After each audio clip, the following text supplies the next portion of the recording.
warahmatullahi wabarakatuh. Assalamualaikum warahmatullahi wabarakatuh.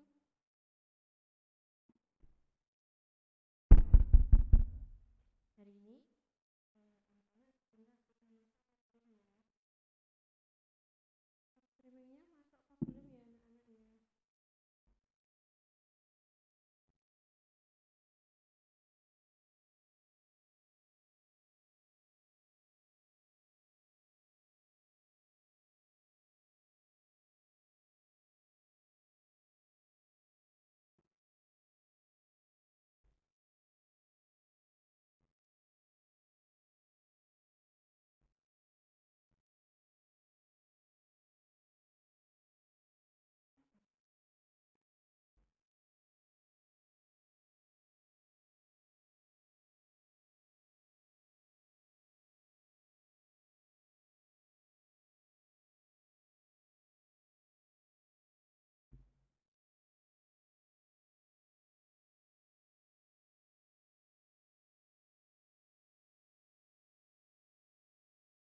Halo, assalamualaikum warahmatullahi wabarakatuh.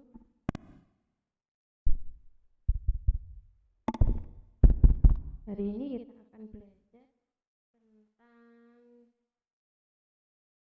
materi selanjutnya, yaitu Pak iki mikir urip apa gak ya? Kok ada suarane? Betul. Urip pernah. Betul urip ora ya?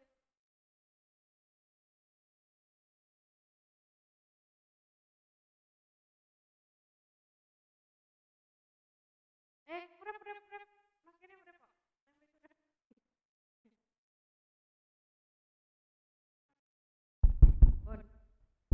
Halo.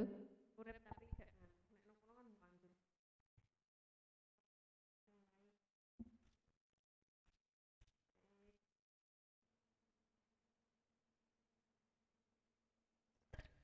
Trik statis sudah pon Pak biri ae.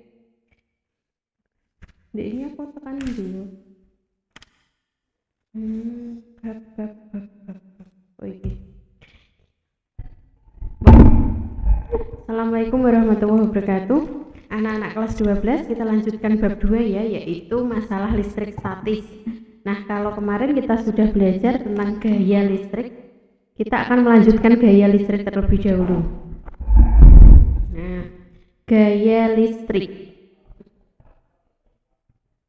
Jika ada dua muatan, yang muatan 1 berarti Q1, kemudian ini ada muatan lagi, ini ada lagi 2 dengan jarak tertentu sebesar R, maka gaya tarik menarik atau tolak menolak antara muatan dari Q1 dan muatan dari Q2 besarnya adalah F sama dengan K kali Q1 kali Q2 dibagi R kuadrat. Rumusnya ini gaya tarik menarik antara dua muatan, boleh tarik menarik, boleh tolak menolak. Kalau muatannya sejenis berarti dia tolak menolak, kalau muatannya berbeda jenis maka dia akan tarik menarik. Nah, anak-anak bisa absen di kolom komentar. Anak-anak bisa absen di kolom komentar ya. Absen di kolom komentar. Nah, kemudian setelah kita tahu rumus dari gaya listrik, tapi kita harus melakukan penjabaran. F-nya apa ya? F itu adalah gaya. Jadi F-nya itu adalah gaya, berarti satuannya adalah Newton. Nah, satuannya Newton. Kemudian K itu adalah ketetapan atau konstanta dari gaya listrik sendiri, yaitu 9 kali 10 pangkat 9 Newton meter kuadrat per kolom kuadrat. Kemudian Q-nya adalah muatan tadi ya, Q1 atau Q2, muatan satuannya adalah kolom. Nah, kemudian bawahnya adalah R atau jarak. satuannya harus meter. Nah, kalau satuannya sentimeter, maka kita harus merubahnya dalam bentuk meter. Itu adalah rumus dari gaya listrik ya. Itu adalah rumus dari gaya listrik. Kemudian ketika sekarang rumus-rumusnya itu apabila dia itu membentuk sudut. Ini kan apabila nanti di halaman 18 ya, di halaman 18 LKS kamu itu dikasih ketetapan kalau bagaimana ketika muatannya itu segaris. Kemudian bagaimana kalau muatannya itu tidak segaris. Kalau tidak segaris berarti kita cari resultannya, yaitu menggunakan rumus seperti gaya biasa, yaitu F1 kuadrat ditambah F2 kuadrat ditambah 2 kali F1 F2 cos theta. Theta itu adalah sudut yang terbentuk antara kedua gaya yang dimaksud itu. Nah, untuk gaya listrik Bu Eka tekankan materi esensialnya hanya ini, yaitu rumusnya adalah F sama dengan K kali Q1 kali Q2 per R kuadrat. Itu adalah gaya listrik. Sekarang ternyata gaya listrik itu menimbulkan yang namanya medan listrik. Apa ya medan listrik? Medan listrik itu adalah daerah di samping-samping atau di sekitar dari gaya listrik, daerah di sekitar gaya listrik yang masih terpengaruh oleh gayanya. Misalkan di sini ada gaya listrik. Nah, daerah-daerah di sampingnya ini masih bisa tarik-menarik atau tolak-menolak. Nah, daerah-daerah di sinilah yang disebut dengan medan listrik. Nah, di sini dijabarkan atau didefinisikan medan listrik merupakan daerah di sekitar benda yang bermuatan listrik. Daerah ini masih dipengaruhi oleh gaya Coulomb. Kuat medan listrik di suatu titik dalam medan listrik didefinisikan sebagai gaya persatuan muatan listrik di titik itu. Dan kuat medan listrik dinyatakan dengan lambang E. Maka rumusnya adalah jadi E itu sendiri tadi adalah gaya dibagi dengan muatan. Padahal kita tahu kalau gayanya sendiri tadi rumusnya adalah ini Bu Eka jabarkan di samping ya. F-nya itu adalah K kali Q1 atau kali Q2 atau kali Q per R kuadrat, terus dibagi Q lagi, otomatis Q-nya bisa dicoret, sehingga rumusnya tinggal E sama dengan K kali Q per R kuadrat. Nah, ini adalah rumus dari medan listrik. Ya, rumusnya adalah E, itu medan listrik, satuannya itu adalah Newton per Coulomb. Kuat medan listrik Newton per Coulomb. Nah, ini ya. Kemudian di sini K-nya masih sama, yaitu ketetapan tadi 9 kali 10 pangkat 9, R-nya adalah jaraknya. Nah, itu adalah rumus dari medan listrik. Mana ya, Cah? Itu rumus medan listrik. Terus Bu, bagaimana jika membentuk sudut? Masih sama. Penjelasannya di halaman 19. Tetapi kita memakai rumusnya yang ini karena ini materi yang esensial. Untuk daring kita akan membahas materi-materi esensial saja. Nah, ini adalah rumus dari medan listrik. E sama dengan K kali Q per R kuadrat. Nah, setelah kita mempelajari yang namanya medan listrik, kita akan belajar yang namanya hukum Gauss. Nah, di LKS bisa dibuka anak-anak hukum Gauss halaman 19. Hukum Gauss. Nah, medan listrik sebagai besaran vektor digambarkan dengan garis yang memiliki arah atau anak panah. Jadi dia memiliki arah tertentu, tidak boleh sembarang arah. Jumlah garis medan listrik yang menembus secara tegak lurus pada suatu bidang dinamakan flux listrik, disimbolkan sebagai itu. Rumusnya seperti ini. Ini membacanya flux. Ya. Flux sama dengan E tadi adalah kuat medan listrik tadi, yaitu K kali Q per R kuadrat, kemudian kali A itu luas penampang, kemudian dikalikan cos theta. Kenapa dikalikan cos theta? Karena dia pasti akan membentuk suatu sudut. Nah, di sini yang dimaksud sebenarnya banyak di internet, nanti kita cari gambarnya fluk. Jadi fluk itu adalah banyaknya garis-garis yang menembus secara tegak lurus pada bidang.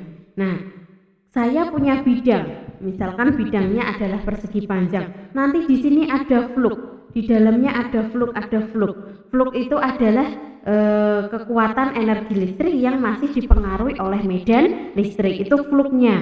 Lah, fluk yang bisa menembus pada bidang itu bisa dihitung. Fluk sama dengan E kali A kali cos theta. E-nya adalah kuat medan tadi, A-nya luas dari penampang ini, kemudian cos theta ini pasti akan membentuk suatu sudut. Nah, sudutnya itu dikoskan baru dikalikan. Itu hukum Gauss ya anak-anak ya. Kemudian kita akan belajar satuannya ya. Fluk sudah ada di sini kok. Sudah ada semua ya. Fluk sama dengan E kali A cos theta. Fluk sama dengan itu fluk listrik, E-nya adalah kuat medan tadi Newton per kolom, A-nya adalah luas, kemudian theta-nya adalah sudut. Kemudian dengan definisi dua besaran di atas, Gauss itu merumuskan hukum antar besaran yang dikenal dengan hukum Gauss. Hukum Gauss berbunyi, jumlah garis medan atau flux listrik yang menembus suatu permukaan akan sebanding dengan jumlah muatan listrik.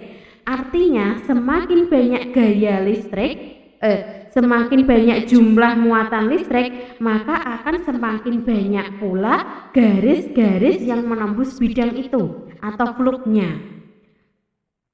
Hukum Gauss itu dirumuskan sebagai, jadi di sini adalah fluk itu sebanding dengan Q-nya adalah muatan listrik, itu ya. Boleh juga fluk itu ditulis sebagai fluk sama dengan Q per epsilon 0. Epsilon 0 itu kamu bisa memperoleh nilainya itu di halaman 17. Nah, di situ sudah ada. Sekarang penerapan hukum Gauss. Kamu bisa membuka penerapan hukum Gauss di halaman 20. A. Kuat medan listrik pada bola yang berongga. Bu Eka punya bola tapi berongga. Artinya di dalamnya itu kosong anak-anak. Di dalamnya tidak berisi. Seperti bola-bola atom yang kamu beli atau bola pingpong itu juga sama. Bola pingpong itu adalah salah satu contoh dari bola berongga. Di sini dijelaskan bahwa apabila bola konduktor itu dengan jari-jari R kemudian diberi muatan Q, muatan itu akan tersebar pada permukaan bola. Dari hukum Gauss dapat dijelaskan bahwa medan listrik timbul jika ada muatan yang dilingkupinya. Kuat medan listrik oleh bola konduktor diberlakukan sebagai berikut. Nah, sekarang kita akan membahas yang ini, materi esensialnya adalah medan listrik pada bola berongga. Medan listrik pada bola berongga.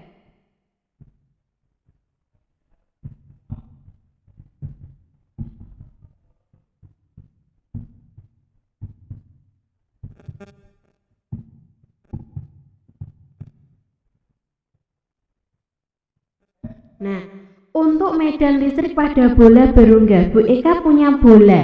Jari-jarinya sebesar R besar ya. Jari-jarinya sebesar R besar. Misalkan ada suatu titik di sini. Nah, titik A misalkan. Dia punya jarak sebesar, saya tuliskan R kecil. Nah, di sini ketetapannya adalah apabila dia itu terletak di dalam bola, maka medan listriknya 0. Medan listriknya 0 ya. Tetapi kalau dia tepat pada sisi bola itu berarti E-nya masih sama, yaitu K kali Q per, karena ini jaraknya sebesar R besar berarti BK tulis R besar kuadrat. Nah, sekarang kalau muatannya ada di luar bola yang berongga ini, maka E-nya atau medan listriknya adalah K kali Q per R kecil kuadrat. R kecil itu adalah jarak dari titik pusat sampai ke muatan itu. Jadi di sini yang ditekankan adalah apabila dia itu berada di dalam bola berongga, maka dia tidak mempunyai medan listrik atau medan listriknya 0. Tetapi ketika dia berada tepat di kulit bola atau di luarnya, maka dia akan mempunyai medan listrik sebesar masing-masing dari jarak partikel atau muatan tersebut. Kalau muatannya di sini berarti dia pakai R besar, kalau muatannya di A berarti dia pakai R kecil, tergantung jaraknya. Itu adalah medan listrik pada bola berongga. Jadi ini yang ditekankan untuk materi esensialnya adalah biasanya sering keluar dalam tes. Ketika ada di dalam maka medan listriknya 0. Ketika tepat di kulit bola maka bisa dicari dengan jaraknya adalah tepat jari-jari itu. Ketika di luar berarti jaraknya adalah jari-jari ditambah jarak terluarnya. Nah, itu adalah medan listrik pada bola berongga gitu ya. Selanjutnya adalah yang kita bahas yang kedua, yaitu medan listrik tetapi pada keping logam. Keping logam misalkan seng, ya, misalkan seng itu dijejer. Nanti medan listrik akan bisa menembus pada seng-seng itu. Nah, misal karena bentuknya yang misalkan keping logam itu kan biasanya seng. Medan listrik pada keping logam. Nah, sudah. Ini adalah medan listrik pada keping logam. Kita bisa melihat di LKS kamu, di situ ada dua muatan, yang satu yang sebelah kiri muatan positif, yang sebelah kanan muatan negatif. Perhatikanlah gambar itu. Kemudian misalkan keping sejajar itu mempunyai luas tertentu. Biasanya itu kalau pada soal keping sejajarnya atau keping logamnya dia ukurannya sama persis atau memiliki luas yang sama. Tiap-tiap keping akan diberi muatan yang sama, tetapi berlawanan jenis, yang satu positif, yang satu negatif, supaya mereka bisa menghasilkan medan listrik yang saling tarik-menarik. Kemudian, semuanya memiliki kerapatan muatan yang berbeda-beda dengan lambang sigma atau tau. Itu tau ya, bukan sigma ya, tau. Dan diukur dengan coulomb per meter persegi. Nah, bagaimana untuk menghitungnya? Di situ rapat muatannya atau tau, rapat muatannya adalah epsilon 0 kali E tadi medan listriknya, kali A itu adalah luas dari kepingnya dibagi A lagi. Nah, karena mempunyai A yang sama, berarti tinggal rumusnya adalah epsilon 0 kali E. Epsilon 0 itu adalah kerapatan dari masing-masing logam yang dipakai. Jadi setiap logam punya kerapatan berbeda-beda. Kemudian kalau ternyata dia itu punya beberapa jenis, berarti N sama dengan epsilon 0 kali E kali A. Nah, ini bisa dicari seperti ini. Lalu bagaimana untuk mencari kuat medan antara dua keping yang sejajar? Ini ada kepingnya misalkan. Dia akan berukuran sama dengan luas A, ini dengan luas A, misalkan ini bermuatan positif, yang di sini bermuatan negatif, maka akan timbul garis-garis flux di sini. Nah, garis-garis medan listrik. Nah, dari positif menuju ke negatif. Maka untuk mencari medannya, ini rumusnya yaitu tau tadi dibagi epsilon 0. Nah, ini adalah materi-materi yang harus dipelajari pada bab 2. Kemudian kita masih punya 2 lagi sebenarnya, tinggal 2 saja, yaitu materinya BK selesaikan sekalian. Nanti kita tinggal latihan soal lewat WA ya anak-anak ya. Kemudian kita akan belajar energi potensial listrik. Bagaimana ketika orang itu tersetrum, dia itu bisa mental. Nah, karena dia punya energi yang dinamakan dengan energi listrik. Energi listrik diperoleh dari muatan-muatan. Apabila muatannya berbeda, maka dia akan saling tarik-menarik. Dan apabila muatannya sama, maka dia akan saling tolak-menolak. Maka kadang-kadang kalau kamu mengambil kabelnya itu artinya kabel yang berisi muatan listrik, kemudian kamu dekatkan dengan uang koin, maka koin itu bisa tertarik di listrik, bisa tertarik di kabel kamu. Nah, itu kita akan belajar tentang energi potensial listrik. Halaman 21 ya. Energi potensial listrik. Nah, bisa dibuka di halaman 21. Pada percobaan listrik statis, untuk membuktikan adanya muatan listrik menggunakan mika dan potongan kertas kecil, itu biasanya kamu waktu SD ada mika sama kertas kecil, mikanya penggaris kamu biasanya kamu gosok-gosok, langsung kamu dekatkan dengan potongan kertas, maka kertas itu bisa menempel di mika atau penggaris kamu. Nah, hasil itu diperoleh bahwa mika yang digosokkan pada rambut setelah didekatkan di kertas kecil tadi itu akan menarik potongan-potongan kertas itu. Hal ini dikarenakan elektron dari rambut kamu itu nanti akan berpindah ke penggaris yang kamu punya ya. Sehingga nanti mika itu bisa bermuatan menjadi negatif. Sedangkan kertasnya pasti bermuatan positif karena dia memang tidak diberlakukan apapun. Kemudian nanti bisa saling tarik menarik. Nah, berdasarkan percobaan waktu SD waktu MI itu kita akan mendiskusikan masalah ini sebenarnya. Apakah bisa ya terjadi perpindahan elektron? Kalau bisa terjadi perpindahan elektron berarti dia itu membutuhkan energi. Energi yang seperti apa? Nah, itulah yang akan kita pelajari, yaitu energi potensial listrik. Kemudian pertanyaan yang kedua adalah, lalu bagaimana hubungan energi listrik dan potensial listrik dalam listrik statis itu? Kalau dia punya potensial di dalam benda itu, kemudian dia diberi perlakuan tertentu atau khusus, maka dia akan keluar yang namanya energi listrik berupa energi potensial. Nah, sekarang kita bahas dulu yang pertama, yaitu energi potensial listrik.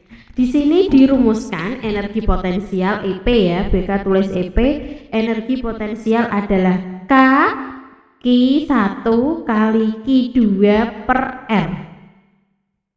Kalau tadi gaya itu kan K Q1 Q2 per R kuadrat. Nah, sekarang kalau energi potensial hanya K kali Q1 kali Q2 per R. Ini rumusnya.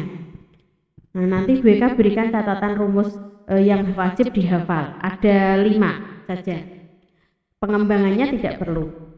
Untuk energi potensial listrik ini ya, K kali Q1 kali Q2 per R.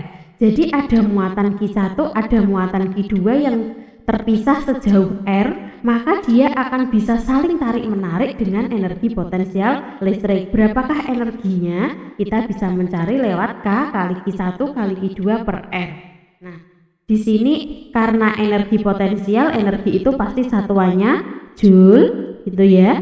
K-nya tadi 9 kali 10 pangkat 9, Q itu adalah muatan, satuannya coulomb, R itu jarak, harus dibuat dalam bentuk meter. Nah, itu adalah energi potensial listrik. Nah, kalau bisa muncul yang namanya energi potensial, berarti dia sudah punya potensi untuk menghasilkan listrik. Potensi itu dinamakan potensial listrik. Nah, ini rumus yang kedua dari potensial listrik sekarang. Nah, potensial listrik di sini dirumuskan dengan V itu volt ya.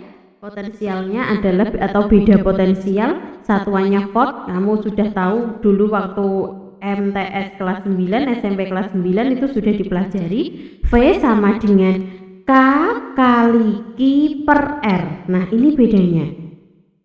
Kalau tadi kita punya F itu kan K Q1 Q2 per R kuadrat. Kalau medan listrik K kali Q1 kali Q2 K kali Q per R kuadrat. Nah, ini bedanya. Nah, ini adalah rumus yang wajib kalian hafal, cuma beda sedikit saja. WK ulangi, yang pertama adalah gaya listrik. Gaya itu K kali Q1 kali Q2 per R kuadrat, sedangkan E atau medan listriknya adalah K kali Q per R kuadrat. Kemudian dia bisa menghasilkan energi potensial sebesar K Q1 Q2 per R, sedangkan potensial listrik atau beda potensial yang bisa dihasilkan oleh kabel atau muatan listrik itu adalah K kali Q per R. Nah, ini rumusnya sama, KQR, tetapi ada perbedaan antara kuadrat sama jumlah muatannya. Jadi ini adalah rumus yang wajib kalian ketahui. BK tak fotokan dulu, tak masukkan ke grup. Nah, ini 4 rumus dari bab 2 yang biasanya sering sekali dipakai.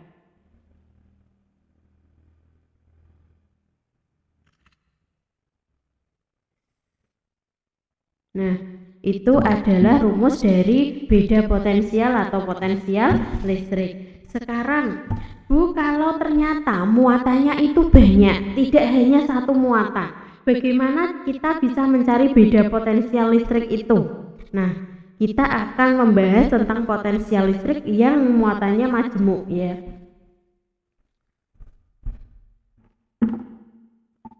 Potensial listrik. Potensial listrik beberapa muatan.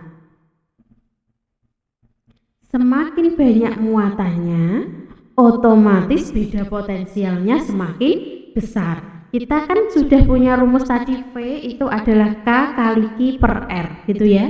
Kalau ternyata ini ada sumbernya, ini ada muatan, ini ada muatan di sekelilingnya atau di samping-sampingnya, maka sebenarnya kita tinggal menjumlah dari muatan itu, kemudian kita mensubstitusi ke rumus yang awal. Jadi ada tinggal K kali sigma Q, sigma itu jumlah ya, per R atau jarak antara muatan itu. Nah, biasanya ini yang sering dibahas. Kemudian, Bu, bagaimana ketika potensial itu berada di bola?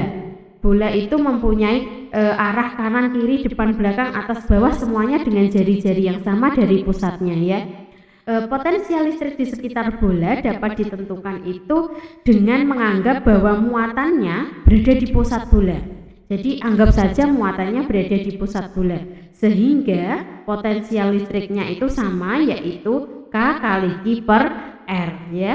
P sama dengan K kali Q per R. Ini beda potensial, satuannya volt.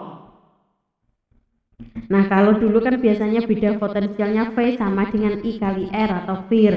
V itu satuannya volt, kemudian I satuannya ampere, kemudian R satuannya ohm gitu ya. Ini dasar waktu kamu MTS, waktu kamu SMP.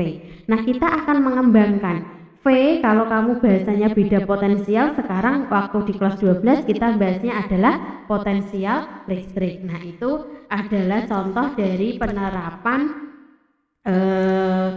dari bab 2. Kita sebenarnya tinggal satu subbab, yaitu kapasitor. Untuk kapasitor itu harus dijelaskan sendiri. Nah, hari ini kita cukupkan belajarnya ya. Untuk syutingnya kita lanjut di HP di grup. Rumusnya tadi yang paling utama ada 4, yaitu yang pertama adalah gaya listrik, kemudian yang kedua adalah medan listrik, yang ketiga tadi adalah energi potensial listrik, kemudian yang keempat adalah beda potensial atau potensial listrik. Jadi hari ini kita sudah membahas 4 ini. Silahkan diulang-ulang lagi videonya untuk lebih memahami. Cukup sekian pertemuan pada pagi hari ini. Assalamualaikum warahmatullahi wabarakatuh.